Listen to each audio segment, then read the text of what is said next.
বিসমিল্লাহির রহমানির রহিম। সম্মানিত দর্শক, খামারি ভাই বোন বন্ধুরা, আরও একটি নতুন ভিডিওতে আপনাদের স্বাগতম। বন্ধুরা, ভিডিওতে খুব চমৎকার দর্শনধারী একটি বকনা আপনারা দেখতে পাচ্ছেন, পাশাপাশি একটা গাভী আছে। বর্তমানে আমাদের দেশে খামারিদের একটা জাতীয় সমস্যা হয়ে গেছে, সেটা হচ্ছে গাভী সঠিক সময়ে ডাকে আসে না, বকনাও সঠিক সময়ে ডাকে আসে না।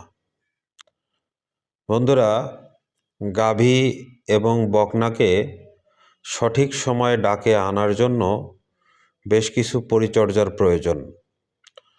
আমরা আসলে এই পরিচর্যাগুলো করি কিনা?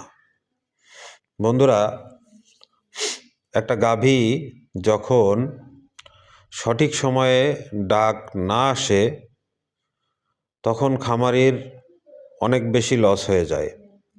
একটা গাভীর কাছ থেকে প্রতি বছর কমসে কম একটি করে বাছুর নিতে হবে, তাহলে খামার লাভবান হবে, অন্যথায় ক্ষতির মধ্যে পড়ে যাবে।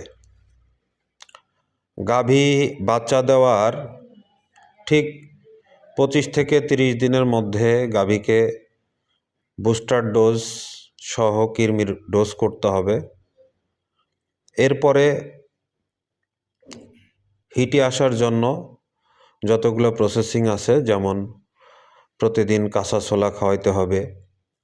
পাশাপাশি আপনারা ডুমুর, যেই ডুমুরটা আমরা খাই, এই ডুমুরটা খাওয়াতে পারেন। প্রতিদিন 4টা-5টা করে ডুমুর খাওয়াতে পারেন। পাশাপাশি মোস্ট ইম্পর্ট্যান্ট একটা বিষয় হচ্ছে গাভীকে রৌদ্রের সংস্পর্শে নিতে হবে, মাটির সংস্পর্শে নিতে হবে। গাভী সঠিক সময় ডাক না আসার অন্যতম একটি কারণ হচ্ছে গাভী এবং বকনাকে সূর্যের আলো এবং মাটির সংস্পর্শে না নেওয়া। বন্ধুরা, এর পাশাপাশি আমরা গাভী এবং বকনার ভেজাইনা জরায়ু প্রতিদিন ম্যাসেজ করব। প্রতিদিন ম্যাসেজ করলেও সুন্দরভাবে ডাকে চলে আসে। প্রোটিন জাতীয় খাদ্য খাওয়াবো। এর পাশাপাশি কিছু ভিটামিন, মিনারেল, অ্যামাইনো অ্যাসিড এগুলা খাওয়াবো। অবশ্যই ভালো মানের ভিটামিন, মিনারেল, অ্যামাইনো অ্যাসিড খাওয়াতে হবে। তাহলে আশা করি গাভী এবং বকনা সঠিক সময় ডাকে আসবে। বন্ধুরা, আমি আবারও রিপ্লে করতেছি, গাভী এবং বকনাকে যখনই উপযুক্ত বয়স হয়ে যাবে, সাথে সাথেই বুস্টার ডোজে কৃমির ডোজ করতে হবে। এরপরে প্রতিদিন ছোলা খাওয়াতে হবে, কাঁচা ছোলা, ভিজানো ছোলা। ডুমুর খাওয়াতে হবে। গাভী এবং বকনাকে সূর্যের আলোর সংস্পর্শে নিয়ে আসতে হবে, মাটির সংস্পর্শে নিয়ে আসতে হবে।